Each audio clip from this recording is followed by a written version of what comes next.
ओम विषेत्वा ऊर्जे त्वा वायवस्थ देवो वह सविता प्रार्पयतु श्रेष्ठतमाय कर्मणे आप्यायध्वम अग्न्याय इंद्राय भागम। ये जो वेद का प्रथम मंत्र है, इस संदर्भ में ऋषि देवता छंद आदि विषयों पर कल हम लोगों ने चर्चा की थी। आज मंत्रार्थ पर विचार करेंगे। इसे इसके लिए यही इसका शाब्दिक अर्थ हुआ।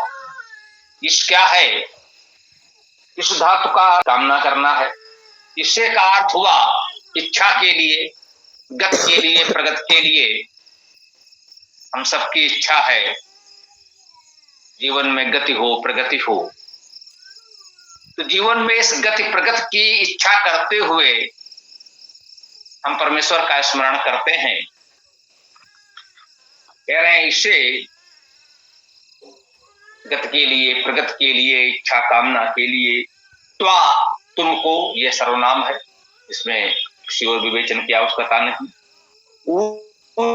ऊर्जे, ऊर्जा के लिए, चतुर्थी विभक्ति में है, इसे भी ऊर्जे भी, ऊर्जा के लिए। हाँ, इस शब्द को मानकर इसे सप्तमी एक वचन हो सकता है।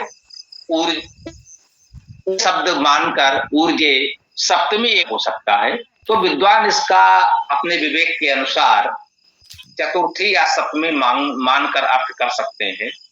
दोनों ही शुद्ध हैं, दोनों ही उचित है, व्याकरण सम्मत है। इसमें कहीं कोई भ्रम न रखें कि किसी विद्वान ने किस रूप में अर्थ किया है। मुख्य बात यह है कि धातु उसकी यही होगी, धातु का अर्थ यही होगा, इच्छा गति कामना इस धातु का अर्थ है वही होगा। तो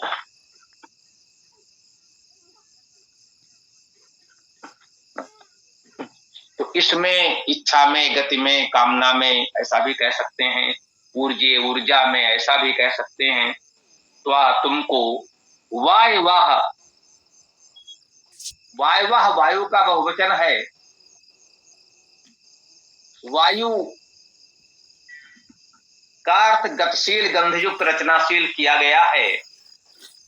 वायु शब्द की निष्पत्ति यदि हम देखें तो इसमें वह धातु है जिसका अर्थ है जाना, चलना, उड़ना, गति है।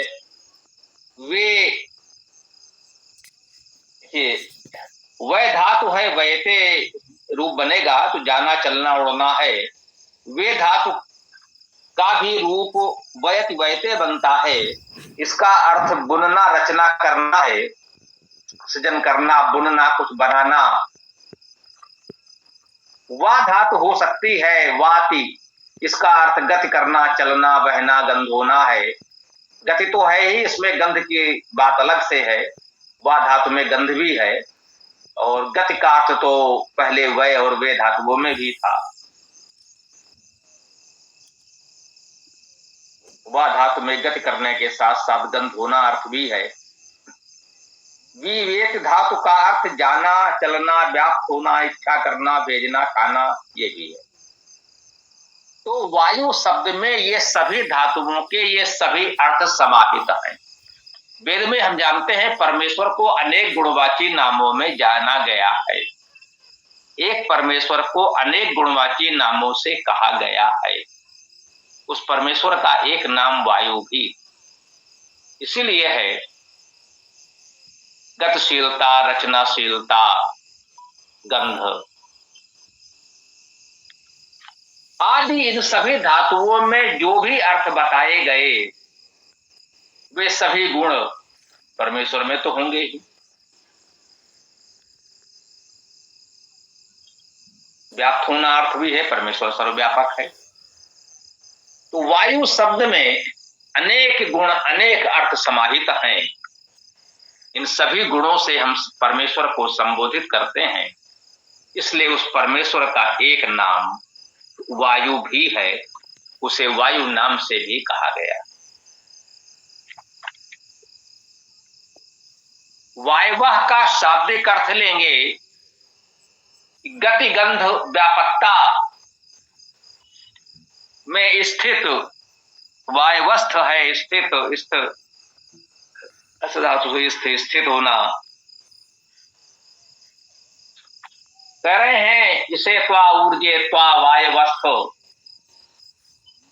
इच्छा के लिए, गति के लिए, या इच्छा और गति प्रगति में, ऊर्जे ऊर्ज में, या ऊर्जा के लिए तुमको वायवस्थ, गतिशीलता, सुगंध, व्यापकता में स्थित देवो, देव, देव शब्द हम लोग जानते हैं, देव धातु से देव शब्द की व्युत्पत्ति है। देव धातु के भी ऐसे ही अनेक अर्थ हैं, हम सब जानते हैं, बहुत बार आता है, बहुत व्यापक शब्द है देव। देव धातु दिव्यति, गति करना, प्रकाश करना, स्तुति करना, आनंद करना, प्रीति करना। दिव देवयत देवयते, वृद्धि करना भी इसका एक अर्थ है। दिव देवयते, गायन करना भी इसका एक अर्थ है। देव देवते, क्रीड़ा करना, पूजा करना भी इसका एक अर्थ है। इन सारे गुणों को जो समाहित किए हुए है अपने में, उसे हम देव कहते हैं। परमेश्वर को भी देव कहते हैं, और इन गुणों को धारण करने वाले परमेश्वर के उपासक विद्वान साधकों को, ऋषियों को भी हम देव कहते हैं। हम आपको बताते आए हैं कि वेद मंत्रों के वैसे तो बहुत से अर्थ हैं, अनंत अर्थ हैं। आध्यात्मिक अर्थ प्रमुख है जिसमें हम परमेश्वर को संबोधित करते हैं, और दूसरा अर्थ हम अपने जीवन में प्रेरणा के लिए, चाहे तो सरलता के लिए, उसे हम आदिलौकिक अर्थ कह देते हैं कि लौकिक जीवन में उससे हमें क्या प्रेरणा लेनी है। तो इन सभी शब्दों का अर्थ होता है, एक तो वह परमेश्वर, उसमें से सभी गुण समाहित हैं, और उसके वो उपासक सज्जन जो इन गुणों को अपनाना चाहते हैं, अपनाने का प्रयास करते हैं, जिन्होंने अपने जीवन में इन गुणों को कुछ भी साकार किया है, उनके उन उपासकों को भी हम देव शब्द से, या जो भी गुणवाची नाम परमेश्वर के आते हैं, वे नाम, वे शब्द हम उन उपासकों के लिए भी मानते हैं। इसे हम लौकिक अर्थ कह सकते हैं, आधिलौकिक अर्थ कह सकते हैं। वेद के अनेक अर्थों में यही अर्थ होता है। देवो वह देव, तो मुख्य रूप से तो देवो एक वचन में परमेश्वर के लिए ही माने, ये भी उपयुक्त है। वह तुमको, तुम्हारे लिए सर्वनाम है, या अव्यय के रूप में भी कुछ लोग कह सकते हैं, क्योंकि ये शब्द तो ऐसा ही रहता है। तो एक छोटा सा शब्द है, इसमें सर्वनाम जैसा कोई रूप तो नहीं बनता, परंतु तुमको, तुम्हारे लिए जैसे अर्थ इसके होते हैं। सविता, सविता शब्द का अर्थ भी हम आप जानते हैं, प्रसवे, सुऐश्वर्य और सुप्रेरणे धातु से सविता शब्द उत्पन्न है। तो इसका अर्थ हुआ सृजन, ऐश्वर्य, प्रेरणा, ये सभी गुण भी परमेश्वर में हैं। मुख्य आध्यात्मिक अर्थ में हम सविता परमेश्वर को ही कहते हैं, और सृजन, ऐश्वर्य, प्रेरणा से युक्त दिव्यजनों को, परमेश्वर के उपासकों, विद्वानों को भी हम सविता कहते हैं। देव सविता कहा गया है, वह सविता देव, वह परमेश्वर सविता देव है, और इन गुणों को धारण करने वाले हमारे समाज के मार्गदर्शक ऋषि, विद्वान, उपासक भी सविता देव कहे जाते हैं। प्रार्पयतु, प्रार्पयतु, प्रमुखता से अर्पण कर दे। इसमें और क्या बताना है, स्पष्ट कर रहा है पूरा शब्द ही। अर्पयतु, अर्पण कर दे। कह रहे वे जो देव सविता है, अर्पण कौन करेगा? सामान्यतः लोग कहते हैं कि उस देव को, परमेश्वर को अर्पण कर दो।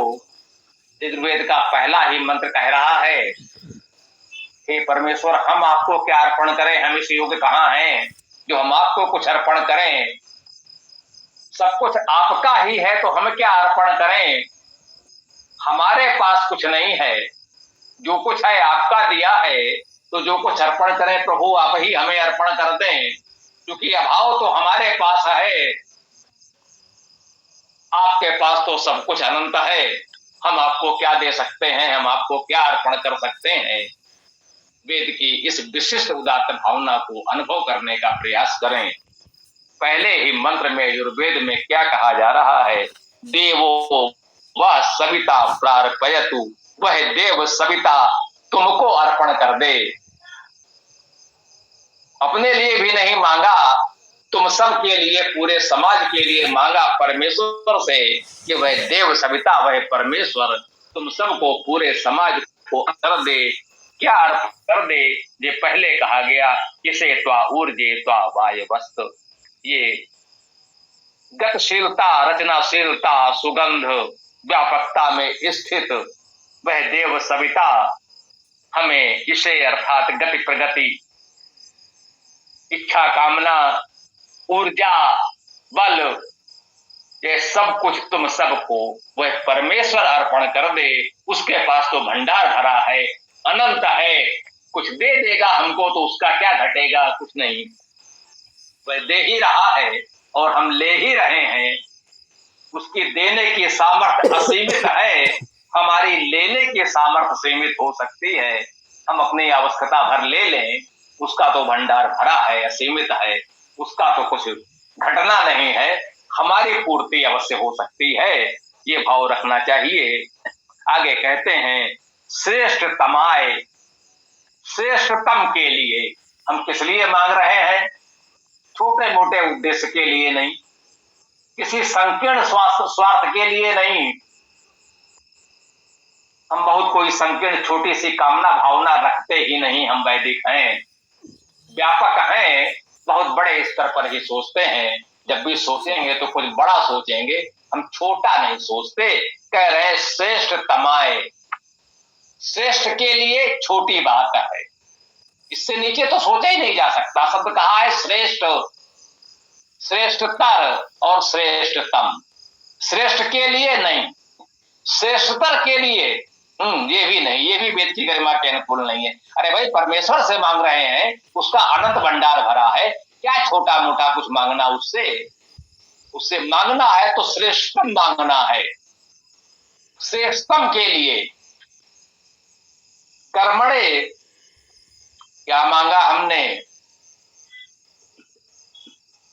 सोना चांदी धन दौलत नहीं, ये वेद की गरिमा के अनुकूल नहीं है, सांसारिक पदार्थ है। इनका क्या मूल्य, क्या महत्व, इनका क्या करेंगे? यदि उनका सदुपयोग नहीं कर पाए तो व्यर्थ है। बहुतों के भंडार में भरा रह गया, किसी उपयोग में नहीं आया, चले गए। वो पत्थर थे, पत्थर ही रह गए। कुछ ही लोग हैं जो उनका सदुपयोग करके कुछ बड़ा कर पाते हैं। इसीलिए कहा श्रेष्ठतमाय, श्रेष्ठतम के लिए, कर्मणे, कर्म के लिए। प्रभु से हमें कुछ चाहिए तो किस लिए चाहिए? श्रेष्ठतमाय कर्मणे, श्रेष्ठतम कर्म के लिए आप्यायध्वम, आपूर्ति करो, बढ़ाओ। उपसर्ग सम्यक समन्ता, प्यायध्वम बढ़ाओ। प्यायी वृद्धो धातु है, ये प्याय धातु का अर्थ है बढ़ाना। हम परमेश्वर से कह रहे हैं कि हमको बढ़ाओ जी, हमको बढ़ाओ, हमारी अभिवृद्धि करो। इसलिए करो श्रेष्ठतमाय कर्मणे, हम श्रेष्ठतम कर्म करना चाहते हैं। सबसे पहले मंत्र में आया इसे, इच्छा कामना, उसका अर्थ है गतिशीलता, इच्छा कामना के लिए। और उसके लिए करना क्या है?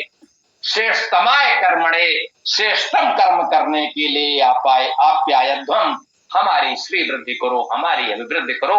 हे परमेश्वर, हमें बढ़ाओ, इससे हम श्रेष्ठतम कर्म कर सकें। श्रेष्ठतम से नीचे तो हमें कुछ करना ही नहीं। साधारण कर्म हम नहीं करते, हम वैदिक हैं। हम तो जो कुछ करते हैं वो श्रेष्ठतम कर्म करते हैं और उसी के लिए परमेश्वर से आशीर्वाद चाहते हैं, परमेश्वर से हम सहायता चाहते हैं। कहते हैं हे परमेश्वर, हमें बढ़ाओ, हमारे बल संसाधन बुद्धि विवेक विद्या बढ़ाओ, जिससे हम श्रेष्ठतम कर्म कर सकें। कह रहे हैं अग्न्या इंद्राय भागम। अग्न्या उपसर्ग है, नहीं निषेध के अर्थ में। और ये घ्न्या शब्द जो है ये हन धातु है। हन धातु का ये रूप बहुधा मिलता है। जैसे नाम सुना है आपने शत्रुघ्न, शत्रुघ्न भी कहते हैं, शत्रुओं को मारने वाले का नाम शत्रुघ्न रखा गया।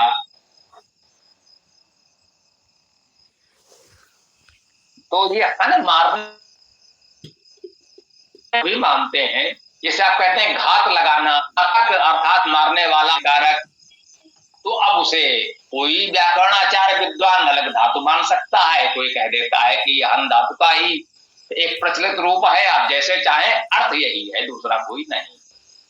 अग्न्या का अर्थ हुआ न मारने योग्य, अहिंसनीय। हन मारना, हिंसा करना। अग्न्या न मारने योग्य, अहिंसक। इंद्राय, इंद्र के लिए, इंद्र शब्द का अर्थ भी हम लोग जानते हैं, यदि परमेश्वरीय धातु है तो इसका अर्थ हुआ, यदि इंद्र धातु का अर्थ होता है परम ऐश्वर्य होना। इंद्र शब्द का अर्थ हुआ परम ऐश्वर्य या परम ऐश्वर्यवान, अर्थात परमेश्वर। इंद्र शब्द का अर्थ हुआ परमेश्वर। तो उस परम ऐश्वर्यवान परमेश्वर के लिए इंद्राय चतुर्थी एक वचन, परम ऐश्वर्यवान के लिए, परमेश्वर के लिए भागम भाग को। उस परमेश्वर का भाग कैसा है? अग्न्या,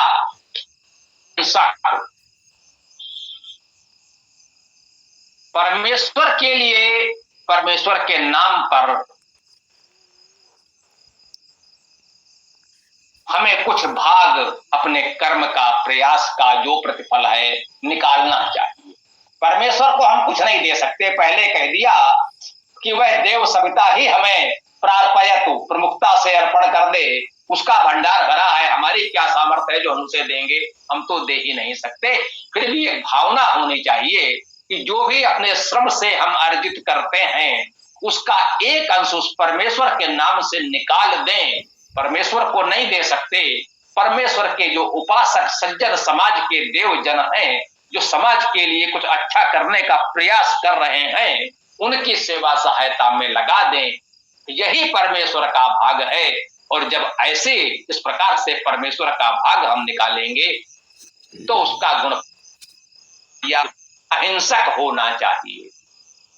जब अहिंसक तरीके से बिना किसी को कोई कष्ट दिए हम कुछ अर्जन करते हैं और स्वयं को, अपने परिवार को भी कष्ट दिए बिना सरलता से उसका एक अंश छोटा सा भी निकाल देते हैं, उस परमेश्वर के नाम, ये परमेश्वर का कार्य करने वाले सज्जनों की सहायता में हम लगाएंगे, तो ये भाव यहां पूरा होता है जो ये मंत्र हमें सिखाना, बताना चाहता है।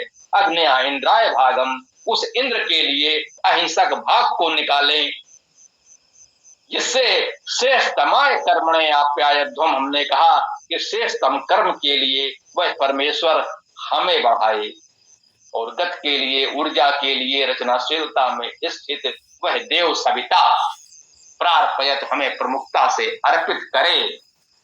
ये भी कह सकते हैं कि हम उसे प्राप्त कर लें, हम उसे प्राप्त कर लें और वो हमें सब कुछ अर्पित कर दे।